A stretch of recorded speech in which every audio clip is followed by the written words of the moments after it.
Hi, folks. Sorry about that. Can you hear me? Yeah. Yeah, so I got a direct link into here. Sorry about the technical difficulties. Welcome to the AR VR track for Dallas Startup Week 2020. Here I have Chris Brickler. He is CEO of Mind VR. He's doing some great things with virtual reality for an elderly population. I've seen him speak before. I think he's got some interesting things to say. Chris, I'm thinking about PowerPoint presentation, and I think I'll just hand it over to you. Get started. Okay, this is the first time using this system, Andrew. I appreciate that. Mhm. We couldn't get logged on originally, but I'm going to allow to share the screen. And can you see that, Andrew? Yes, I can see that. So right now you're sharing your full screen. Okay, let me get out of here. And then I have there we go. Now, I had a couple of video links, Andrew, that I can either show. Do you have those links to share, or should I try them from my end? How would the best way to be to do that? I have a link to your Vimeo video if you'd like me to play that. Yeah, I just emailed you two video links. Yep. Okay, let me check Um, on. okay. Well, I'll go ahead and get started. Thank you for everybody for taking the time to spend a little bit of time with Mind VR. I know we're a little bit behind, so I'll move through this a little quicker. It's a very, very exciting time in virtual reality, as many of you know, but the intersection of health and wellness with virtual reality is probably even more exciting to me as we've reimagined virtual reality away from a sort of a youth-based gaming culture to really a practical tool that can be used in medical and healthcare settings, with our specific focus being on the older and aging population. So our goal is to provide digital health and happiness for older adults. And that's pretty much the simplistic high level goal. It gets a lot more complicated as we go and as we build the business. But we've been in Dallas, just so everybody knows, we did start this business in Dallas about 3.5 years ago. I moved from Silicon Valley to join my co-founder, Sean Wyora, here, who had been in senior living at that time for about 10 years. And we'd worked on a number of projects in the past, and we came up with an idea for how we could help use this great new technology I was working on with Oculus in Silicon Valley, and how we might apply that to a real healthcare, a real need in the market. And that's kind of how we got Mind VR started. So, you know, the thesis is there's obviously a massive opportunity for new digital products in senior care. We're seeing 10,000 people a day turn 65 or older. They don't all like to be called seniors. Active aging is a term that we hear a lot. But regardless, it's one of the largest mushrooms of the older population that we've ever seen, actually, in the history of humans. With that becomes dramatically more need for senior care and for products and services. And then the third really, really important bullet I'll talk to you a little bit about is COVID and how that's impacted so many of the businesses I'm sure you folks are involved with. Certainly made us take a very strong look about what our thesis going forward is and how that might hinder or help. I do have a video here, Andrew, that I was going to play. Should I try it from my? I have the same video. Let me try casting it from my Chrome tab and see if I can Okay, get super. that to work. Yep.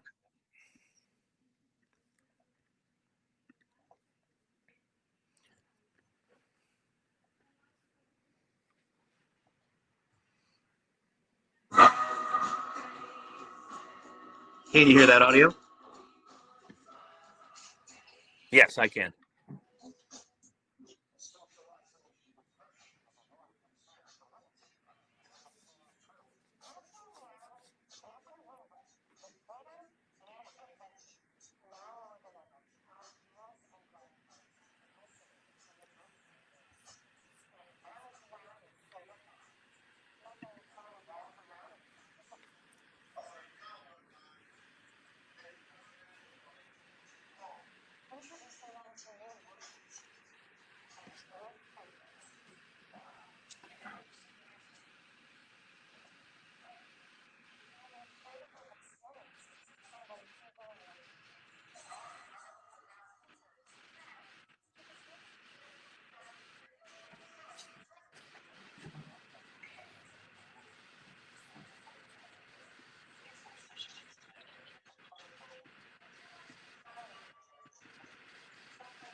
Thanks, Andrew. I'm not sure if I couldn't hear it all that well on my computer. I don't know if other people could or not.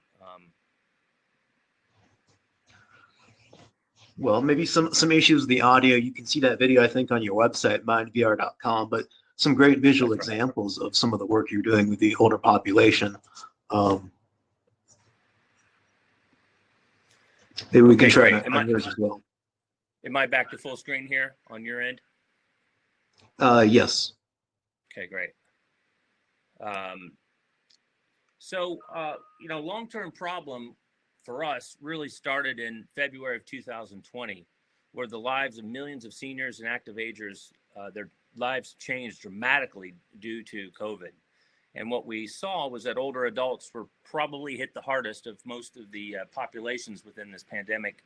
And the levels of isolation and anxiety and depression were extremely, really strong and have not slowed down. So that's a big problem.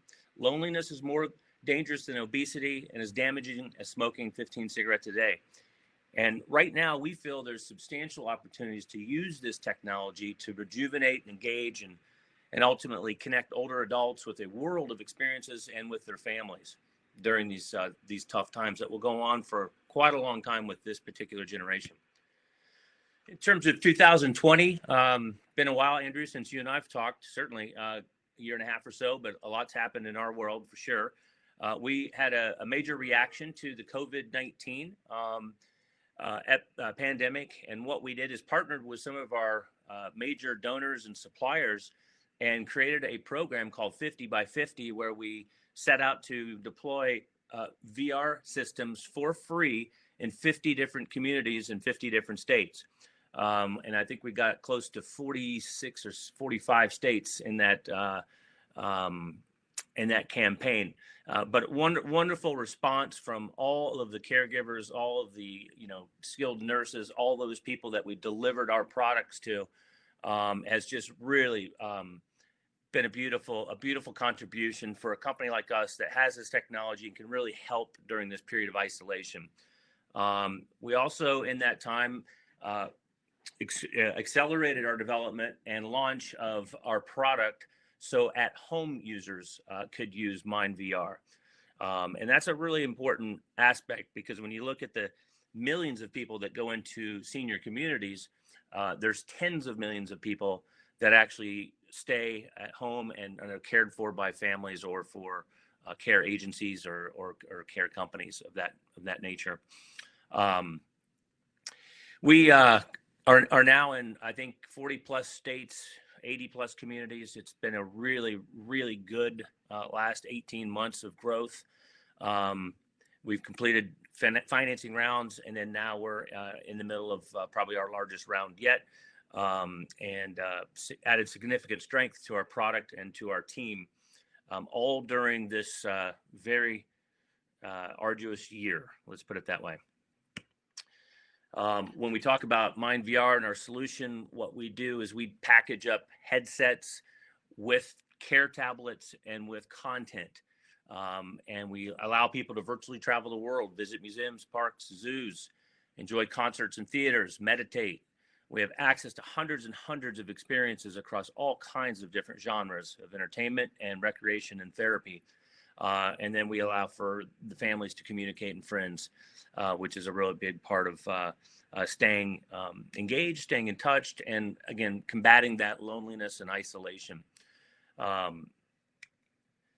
When we think about our content library, we come at this in a couple different ways. We started our business looking at ourselves like Netflix to some extent, where we've licensed one of the largest libraries in the world from a wonderful company that we've partnered with for multiple years now, called Little Star, who aggregate content from all over the world, top producers, independent producers, and we have an exclusive license with those folks to serve the senior market with that content that makes sense for our audience.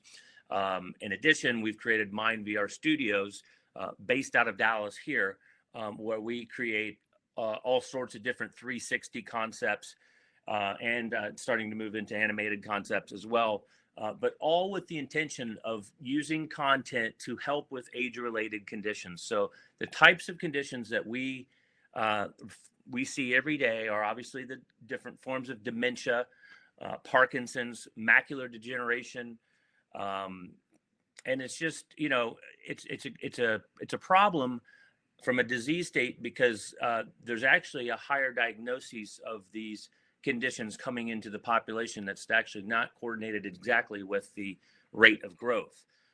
So we do think that over time, MindVR will be in a very good position to provide the right content for the right particular type of therapy. Obviously, in a world of COVID, we've had a great partnership with the Capital Factory here in Dallas.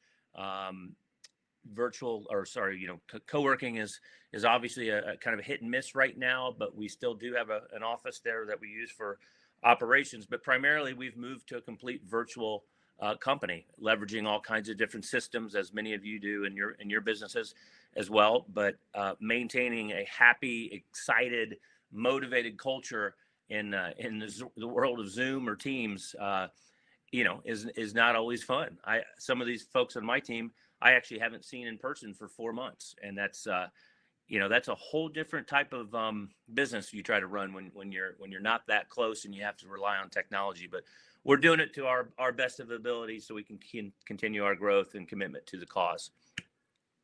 I think when you look at what we've accomplished, we tell a really authentic story about how this technology can be reimagined and really help that condition of the senior or that person that's aging in place and is just completely locked down because they can't travel or go on any cruises anymore or see their family.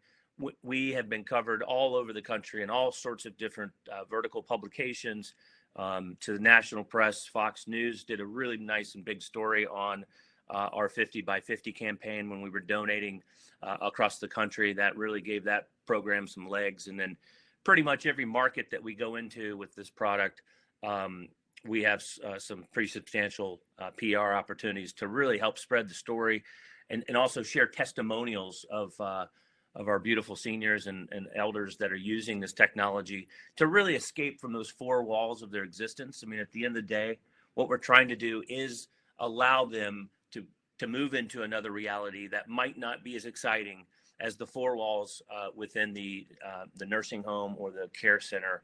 And that's a big part of when you see the smiles on faces and when you see the reactions from these people, you see their minds light up with reminiscence sort of therapy. It really becomes a beautiful use of technology. And I think that's why we've had so much national and international traction from the media. I'm gonna speed up through a couple of these because I know we're a little short on time and I don't want to run over anybody else. The future of VR, we do believe, includes. You have until 1:15. 1:15. Okay. Oh, okay. We're obviously leading the nation in senior living communities. We've now launched our Aging in Place for seniors that are choosing to stay at home and families that are caring for them there. And we're very much committed to the incremental growth into how VR becomes prescriptive and ultimately reimbursable through Medicaid and Medicare. And that is where we're headed and why we put so much emphasis onto our science and research. Andrew, something that you and I talked about when I presented over at the Center for Brain Health with Sandy Chapman there right in the middle, who's on our advisory board.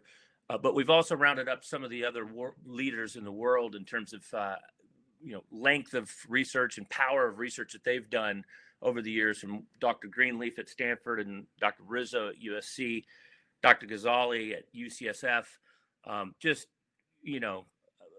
Unbelievable, powerful folks that have really, I could say in a very grateful way, we've been so grateful that they've come on to help us and help guide us into this next generation of where digital therapeutics will be heading and where we think MindVR will be positioned, because we built such a strong brand with this older audience.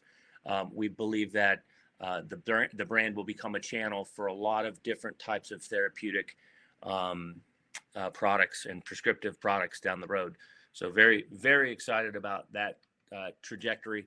In terms of some of the early research that we've uncovered, I just like to give some highlights to this, but our core strategy is partnering with industry and university leaders to conduct clinical research with the goal of demonstrating product efficacy, right? We want outcome-based content solutions that work over any type of headset.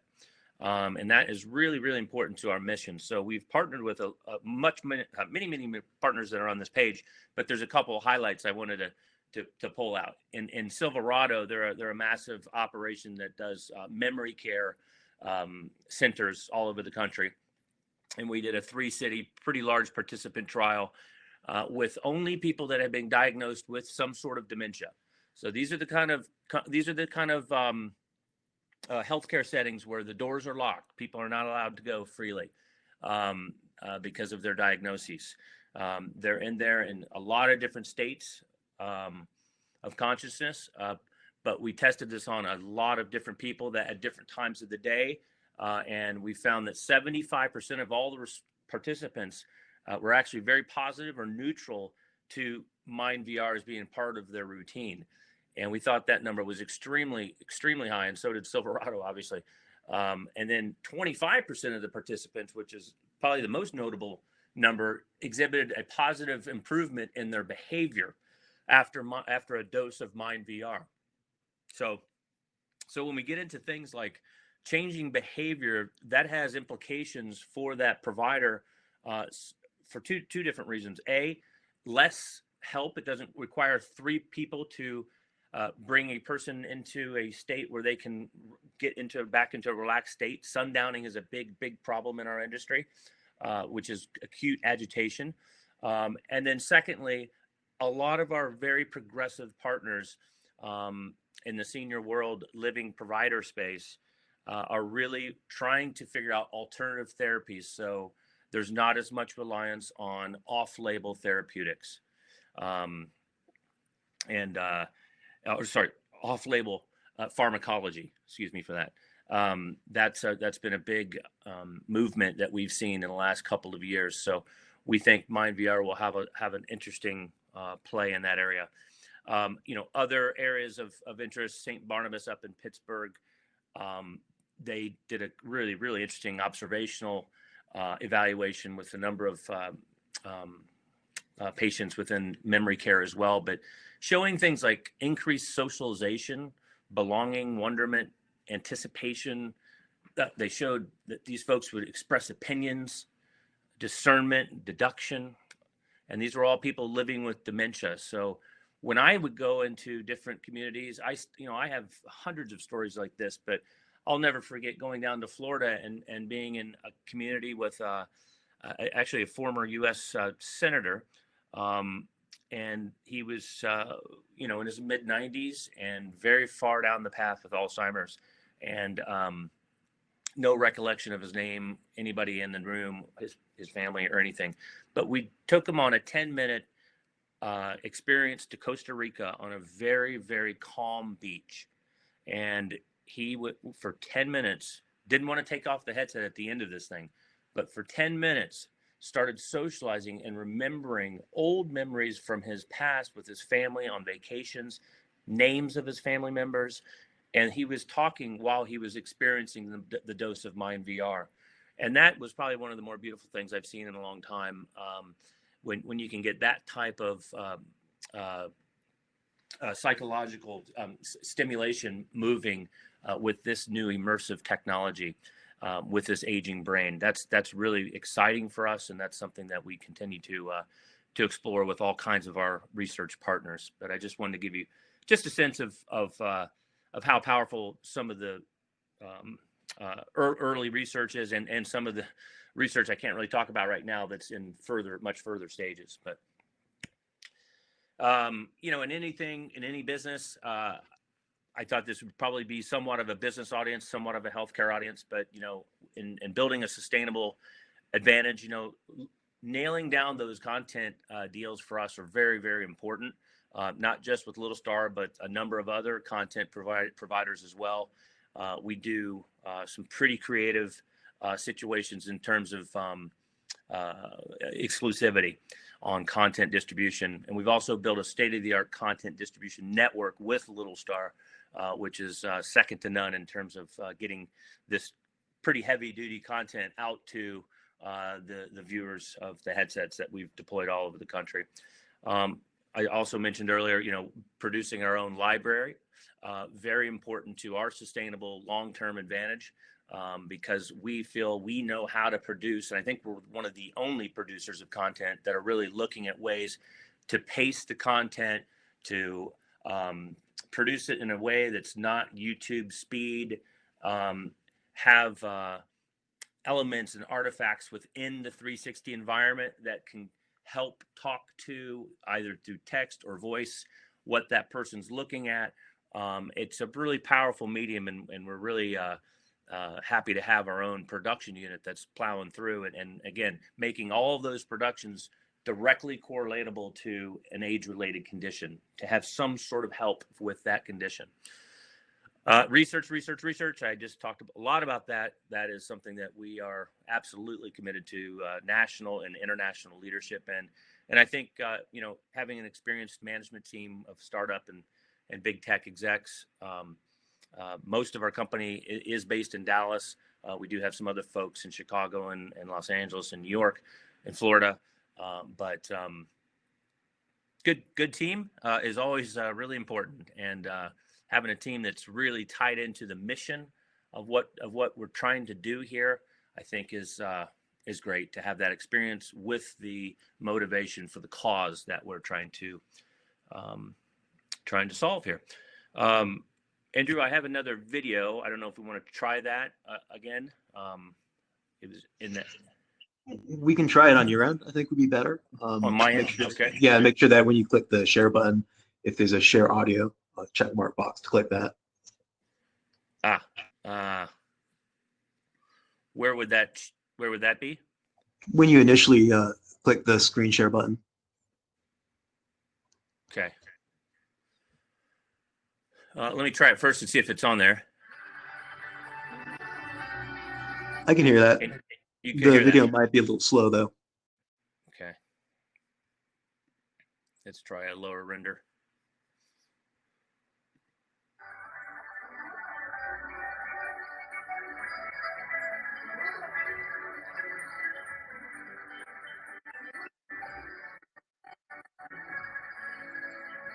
It's coming through for me.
Okay, thank you, Andrew. That was my last little presentation. So looks like we wrapped up a couple minutes early. Yeah, thank you. What a great piece of content showing the sort of stuff that you can engage the older audience with. Thank you so much, Chris, for sharing a little bit about your company. Sure, Do we Andrew. have any questions from the audience? I was going through gathering a couple here. Maybe we have a few more minutes. Sure. If you want to ask Chris anything, go ahead and type that into chat. David Tyson says he's a senior with a millennial staff. He worked in medical sales for 30 years, trauma and anesthesia.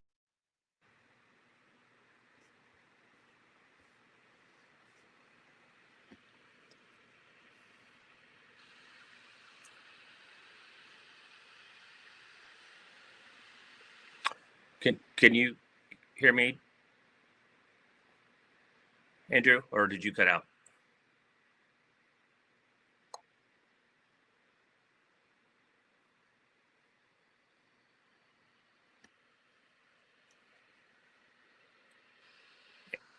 Andrew, I can't hear you. If you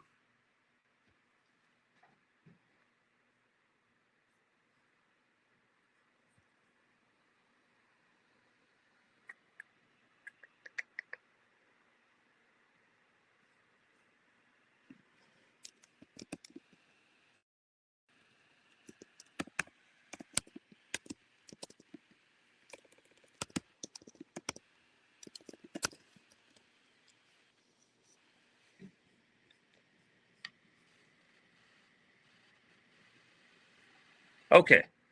Okay, thanks for those responses. So Andrew is frozen, but they can hear Chris. Okay, so I'll try to move on then. This is the first time I've ever used this hop-in system. So I'll try to get back to David. I think it was at the top here, David Tyson, senior at the Millennial Staff. Okay. What are your plans on connecting the product with consumers? Well, that I talked a little bit about that. You know, we've spent the last 3 years really working on our solution to work extremely well within senior community environments. And we started there because we had skilled nurses and we had recreational therapists and we had people that were professionals that we knew we could refine our product over a couple to 3 year period.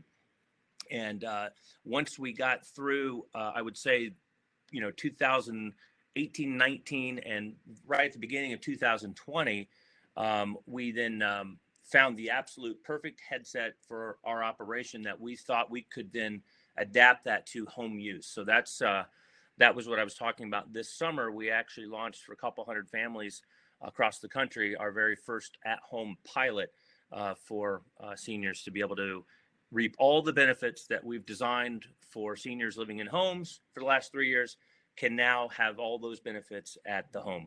And that's been a big movement for us during the COVID crisis, for sure. Good question.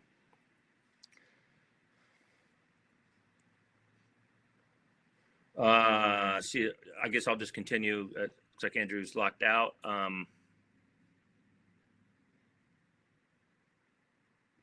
Let's see here. Daniel Waldman says, how is the FDA looking at VR headsets are considered medical devices when you make claims about treating depression and other conditions? Yeah, this is a bit of a gray area. We've had multiple conversations with the FDA. There's obviously been some fast tracking at the FDA as it relates to digital therapeutics. And not slowing those down because these are non-invasive, obviously, techniques that we're using. So haven't had a lot of pushback from the FDA, but we are staying close in touch with that group and with our regulatory folks that are on our team. I think probably one of the more sort of areas that we would look at from a regulatory point of view are the reimbursement of therapeutics. And that can come through state level Medicaid, HHS type programs as well. Right now, what we provide is a service that definitely connects with the very sort of top economic status of the country, based on private pay facilities and individuals. And what we clearly want to do is make this technology available to all and everybody. And we know we have to do that through a smart regulatory strategy. So we've got Gary Jesse, who was on my slide earlier. He's the former deputy commissioner of HHS here in Texas. He's on our board. We're navigating through what some of those statewide, at least in Texas, when they have $53 billion budget for Medicaid reimbursables, we're trying to figure out how to position this new technology. And it really comes around to research, a lot of research. There's been a lot of research done on this, and we've aggregated that research, and we're conducting our own research and putting all that together and on a silver platter for these different regulatory bodies. So I hope that answers that question. I don't have a moderator here. Sorry, guys. So I'm just trying to track through here. Are you tracking any clinical outcome metrics with your 50 by 50 program? Mary Doyle asked that. And that's a great question. We have been tracking all kinds of things with that program, from not just the clinical outcomes, but the emotional observational outcomes to these folks that are using it. How long are they using it? What's their reaction? What's their mood shift throughout the day? And then in addition, we have an analytical engine, obviously, that tracks all the videos that were watched, the types of videos across the community as well. And we can kind of start to see what pockets of the communities of those 50 by 50 senior communities that we serve, which pockets might be more excited about it than others. But we've set the product up to really work across independent living, assisted living, memory care, skilled nursing, and we even provide MindVR to hospice. We've had some amazingly beautiful situations where we've provided this to hospice or to someone that's sort of towards the very end of the transition, and that's been a really, really beautiful development with MindVR.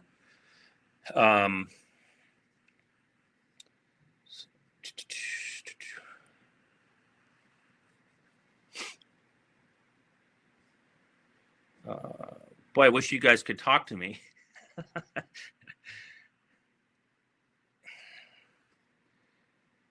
Are you okay? So here's Lynn O'Neill. Chris, are you available to speak to senior care groups for training a new? Okay. Is this a question? Oh, well, am I available to speak to senior care groups? Yes. The answer is yes. I have spoke a couple of times at the Texas Assisted Living Association, and given large groups of 100 people overviews of what virtual reality can do for the senior conditions, and that's been really fun to do, and I'm definitely open to doing that. Lynn O'Neill, if you want to reach me, I'm Chris at MindVR, MYNDVR.com. But yeah, we love to get into those type of programs for sure. There was a couple of things about diversity in our team, about a lack of a diverse leadership team. I'm not sure that's the case or anywhere close to where my mind's at. We just had a number of folks join us, and our team keeps building. But I would have to say that we are pretty well represented across certainly female leadership in the team, and African Americans, and we have some junior folks that are working on intern projects for us of non-Caucasian descent. Let's put it that way. So yeah, we are all about diversity. Okay, yes, Beth Mechie, you mentioned Medicare, Medicaid. Is VA on the horizon? Well, yes, it is very much. I'm very proud to say that we are already installed in 7 different veteran homes around the country, from New York to Massachusetts to Illinois, Missouri, Tennessee. We're making our way west, I think 2 in Oregon now. Very much, this is a service that we want to honor our heroes with this service, and we even provide some discounting to these veteran homes. There's two different types of veteran homes. I don't need to go into a lot of detail, but you have state-run veteran homes, and then you have VA, and we're in a combination of all of those. But working with the VA on the national level is something that's of high priority, and my co-founder is taking the lead on that project, and it's we see a lot of impact with veterans. We've documented a lot of this. Television stations from all over the country have come out to film veterans using MindVR.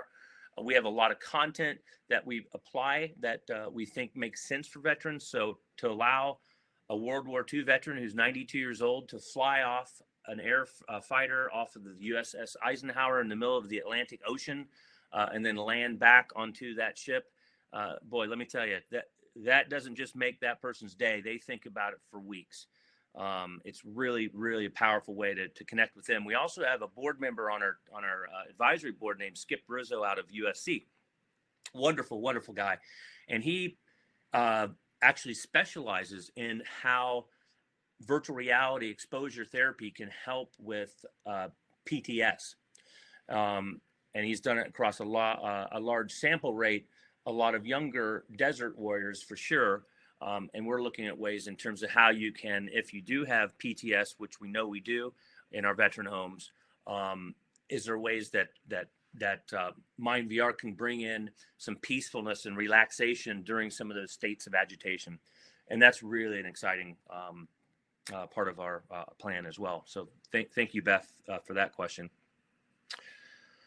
Macular degeneration, Julie Hall. How can that work when they are unable to see? Well, we've had a number of folks that have that condition.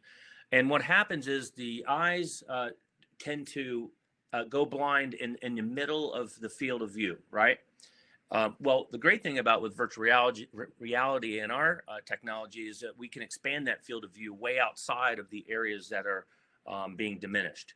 So much like you'll see a person walk down the hall and turn sideways to watch out of their peripheral vision to see who's coming, they can enjoy the world of virtual reality in a similar type of format. So it's one of those unintended benefits, to be honest with you, that we found out along this journey. And it just it became such a beautiful thing when we could have people come on ABC News, which a person did here in Dallas, Texas, actually, and felt like he could actually see again by using our technology. And I thought that was a pretty powerful statement for an older gentleman that was 90 years old, was struggling with this to say. So I'm still going down. Thank you, Sherry James. All kinds of wonderful compliments on here, folks. Thank you for all those. Andrew's screen's still frozen. I don't even know what time I'm on here. It's 1:25.